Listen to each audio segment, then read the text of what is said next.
The silence breaks. The Galaxy Council Hall was filled with voices. Bright lights shone on polished walls, but tonight the leaders of 100 species were restless. Something strange was happening at the edges of known space. For weeks, colonies had sent messages of confusion. Entire patrol ships had gone missing. Not destroyed, not attacked, simply vanished from their routes. Scanners picked up shadows, signals that flickered like ghosts.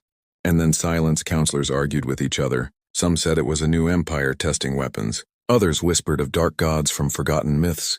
But the oldest members sat in quiet fear. They had seen these patterns once before, long ago at the far end of the hall.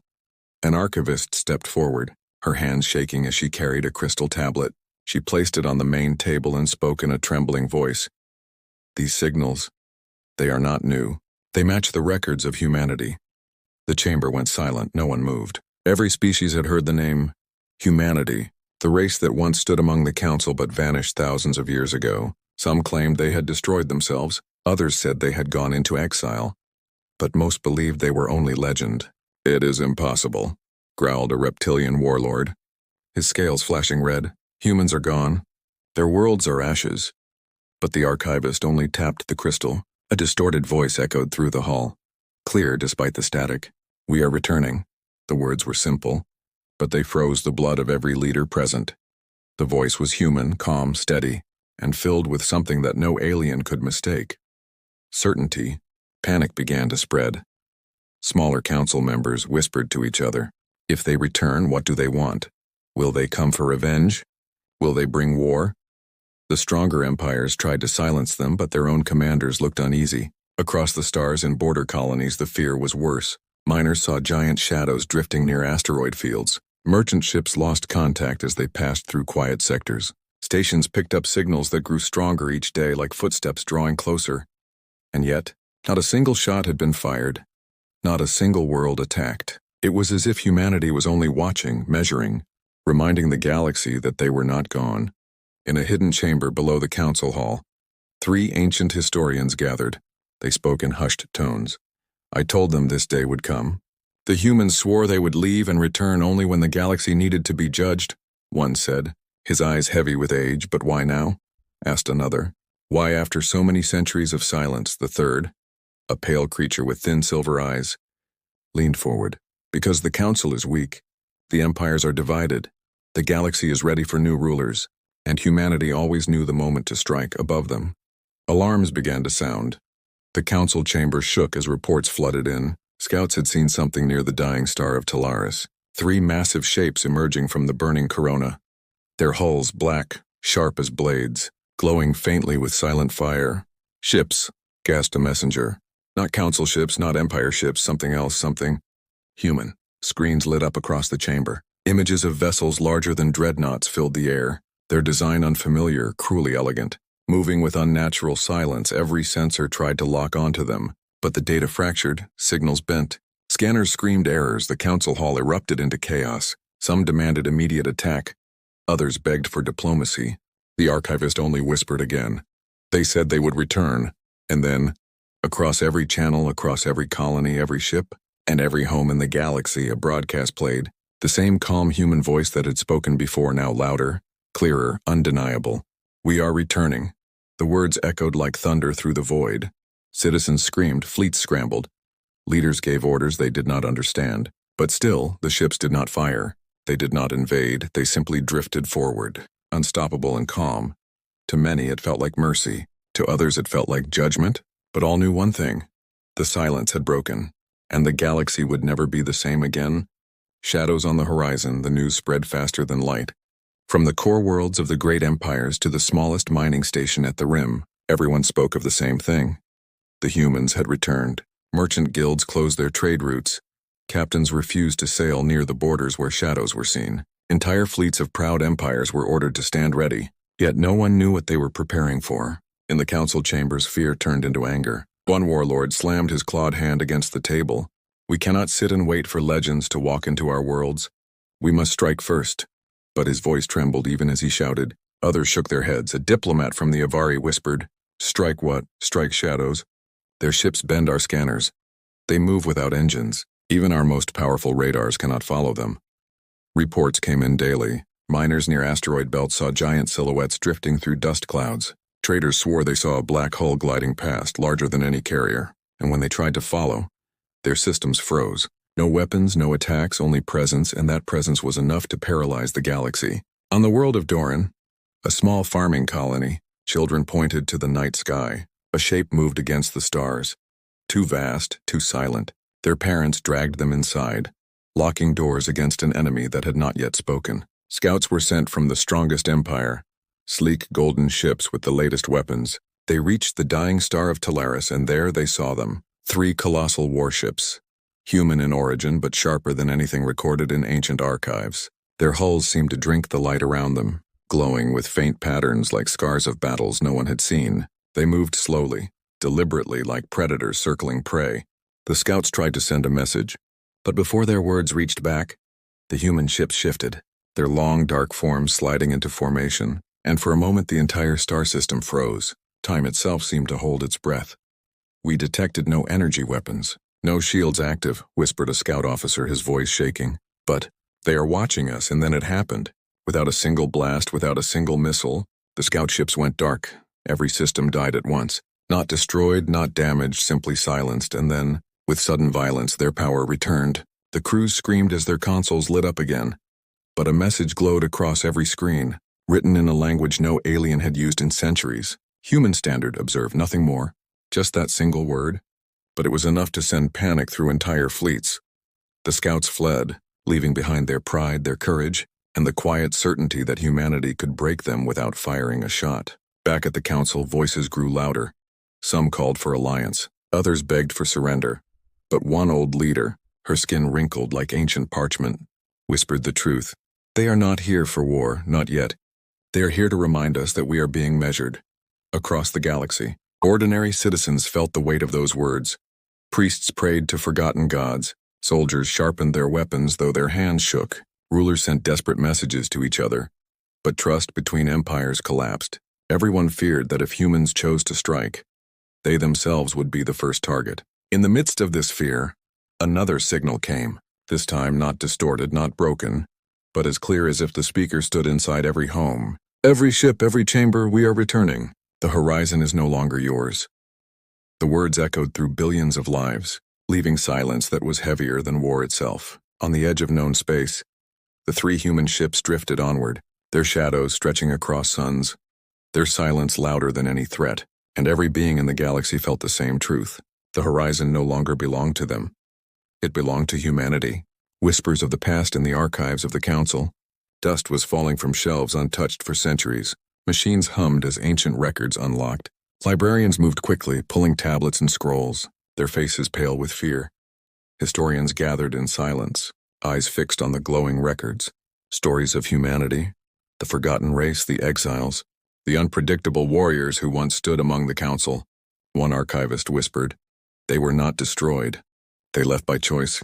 Her voice trembled as she read. After betrayal, after false promises, they swore to vanish into the dark. They swore they would return only when the galaxy deserved judgment. Others nodded slowly. The words were written in hundreds of languages, different scripts, same warning. Humans never left quietly. They left with intention. Rumors began to spread among ordinary citizens, in markets, in shipyards, in taverns across the stars. "The humans are back," they whispered. "The old legends are true. The ghosts have returned."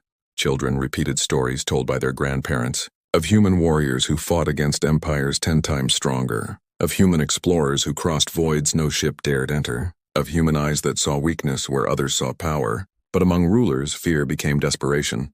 In one empire's war chamber, generals argued, "If they are truly back, we must prepare." Humanity never fought with numbers. They fought with will, with strange weapons, with madness that no alien could predict. Madness, another whispered, or genius. In a small colony far from the council core, a farmer received a signal on his old receiver, broken and dusty. He almost ignored it. Until he heard the words "observe," his blood froze. The same voice that had spoken across the galaxy now whispered directly to his tiny world. No attack followed. No ships appeared, but the message repeated through the night, and by morning the colony was awake in terror. Some begged to flee. Others whispered that maybe humanity had come not to destroy, but to test. Meanwhile, In the deep vaults of the Empire's military academy, commanders brought out training records from centuries ago. They studied simulations created by old battles against humans. The results were always the same. Unpredictable losses. "They should not have won those wars," said one young officer, shaking his head. "Their fleets were smaller, their technology weaker, but still they broke our lines. Still, they won." The oldest general looked at him, his eyes heavy. "You don't understand. Humanity never fought with machines alone. They fought with something inside, something no weapon can measure in the council itself." Chaos was rising. Voices clashed in the grand chamber. Some leaders demanded open war, others begged for negotiation, and many simply sat frozen, unsure what to believe. And then another signal arrived, different from before. This time it was not for all. It was sent to the council alone. The voice spoke slowly, calm as ice. "You betrayed us once, you lied once. You thought we would never return, but we remember." The chamber fell into silence, every council member stiff as stone. "You thought we were myths," the voice continued. "You thought we were gone. But now you will see what myths become when they are awakened." The signal ended, leaving the council in silence. No demands, no threats, only memory. And that memory was worse than war. Outside the chamber, citizens of the galaxy felt the fear in the air. Rumors twisted into certainty. Songs of the past turned into warnings of the future. The whispers grew louder, and everywhere, from the richest empire to the poorest colony, one truth spread like fire. Humanity had not returned as beggars, not as allies, not as refugees. They had returned as judges. First contact renewed, the council could delay no longer. Fleets stood ready, but their commanders refused to fight shadows. Fear spread faster than orders. And so the leaders chose another path. A grand diplomatic ship was prepared, its hull coated in gold, banners of peace fluttering along its edges. It was escorted by 10 smaller vessels carrying gifts, jewels, rare crystals, and promises. The mission was simple: find the humans and beg them to speak. When the fleet approached the dying star of Talaris, the 3 colossal human ships were waiting, their dark hulls unmoving, their presence like mountains in the void. The golden flagship sent its message, the alien diplomat's voice careful. "We greet you, travelers. We seek dialogue, we seek understanding. We seek peace." For a long moment nothing happened. Silence stretched across the void, until a deep voice answered, calm, unhurried, yet heavy enough to make every being tremble. "You broke peace once, and now you speak of peace again." The alien diplomat's mouth went dry. His attendants froze. He forced himself to continue. "The galaxy has changed, we have changed. We wish for friendship with humanity," the human voice replied. "Friendship requires trust, and trust requires truth. Do you dare speak truth to us?" The council ships fell silent. The diplomat stammered, Yes, we dare." But the human voice cut him like a blade. "Truth is you betrayed us. Truth is you cast us aside when we stood by you. Truth is you thought us gone. And truth is you feared we would return." The golden flagship trembled. Its shields rose without command. Systems flickered. The diplomat screamed, "Please! We mean no harm," but then, in an instant, the shields dropped again. Not because the crew lowered them, but because the humans forced them down. "We do not ask for harm," the human voice said. "We ask for respect." And with those words, one of the human ships moved, slowly turning toward the escort vessels without a shot fired. The escort ships froze, their engines dead, their weapons silent, their lights dark. The crews shouted in terror, their screens filled with human symbols. And then, as suddenly as it began, the systems lit up again on every console. A single phrase glowed bright: "We could end you. But we choose not to." The council fleet pulled back, their golden banners useless now, their gifts meaningless. The diplomat collapsed in his seat, realizing that in one breath humanity had shown dominance greater than any empire in history. Back in the council chambers, panic turned to dread. Messages poured in from the fleet.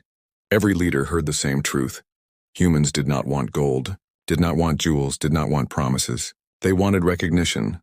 For the first time in thousands of years, the galaxy understood that humans did not return as weak exiles, nor as wandering legends. They returned as a force too strong to deny. Among the ordinary citizens, fear turned to awe. Smaller species whispered, "Maybe humanity will protect us. Maybe they will break the chains of the empires," others warned. "Or maybe they will rule us harder than anyone ever has." But in the hidden corners of the galaxy, rebellions began to stir.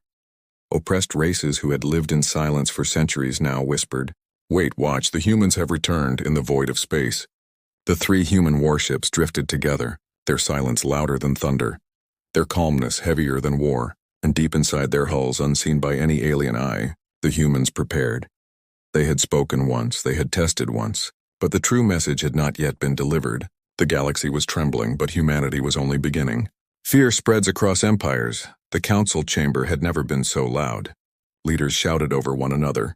Claws slammed tables, wings thrashed, voices broke into panic. Every empire wanted answers, and none could give them. The diplomat who had faced the humans sat in silence, his eyes empty, his hands trembling. When asked what he saw, he whispered only one thing: "They let us live." And the room went cold across the galaxy. The news spread faster than fleets could fly. Images of the colossal human ships. The words burned onto escort consoles: "We could end you, but we choose not to," were played on every screen. Every market, every tavern, fear turned into chaos. In some systems, riots broke out. Citizens stormed government halls screaming, "If humans return, what use are our rulers?" In others, whole military outposts deserted, their commanders refusing to face the shadow of human fleets. But the most dangerous fear grew in the hearts of the great empires. In the throne world of the Drakari, warlords argued, "If the humans ally with the smaller races, our dominion will collapse." One slammed his fist against the war table. "Better to strike first, destroy the weak. Make sure they cannot rise with humanity." In the Avari Empire, diplomats whispered of betrayal. "The council will sell us to the humans to save themselves. We must prepare our own pact." Alliances that had lasted centuries cracked in days. Fleets once united under council law began to turn on each other. Every empire feared that humanity had already chosen a side, and that side was not theirs. On the edge of the galaxy, in hidden slums where smaller species lived under harsh rule, hope began to burn. A merchant whispered to a slave, "The humans are back," the slave whispered to another. And soon whole districts were murmuring, "The humans will free us. The humans will break the chains." But hope was as dangerous as fear. Empires crushed rebellions harder than before. Soldiers dragged citizens into prisons, screaming that humans were only ghosts. But even as the chains tightened, the whispers grew louder. Meanwhile, the council gathered in secret. They argued how to hide their weakness, but before a decision could be made, a new transmission arrived. Not from scouts, not from diplomats, but from humanity itself. Across every empire, across every colony, screens lit up with maps of the galaxy. Lines drawn in cold precision. Every weak point, every hidden base, every vulnerable supply line was revealed. Human voices spoke together, calm, united, unshaken. "We know your strengths, we know your weaknesses. We know the cracks in your walls." Entire governments froze. Military commanders fell silent because they knew the maps were true. Even their most secret stations were marked, even their hidden weapons exposed. "We are not here to ask," the human voice said. "We are here to remind you. The galaxy is not yours." The broadcast ended, leaving silence heavier than war in the council chamber. A young leader whispered what all were thinking. "If they know everything, then resistance is useless," another voice answered. "Then why do they wait? Why do they not strike?" But no answer came. Only silence. Outside, empires began to turn on each other openly. Fleets moved, borders burned, suspicion consumed alliances. Each empire certain that if humanity came, the others would betray them first. And in that growing storm, the three colossal human ships drifted calmly, watching, measuring, their shadows stretching across stars. For humanity had not fired a shot, and yet the galaxy was already tearing itself apart.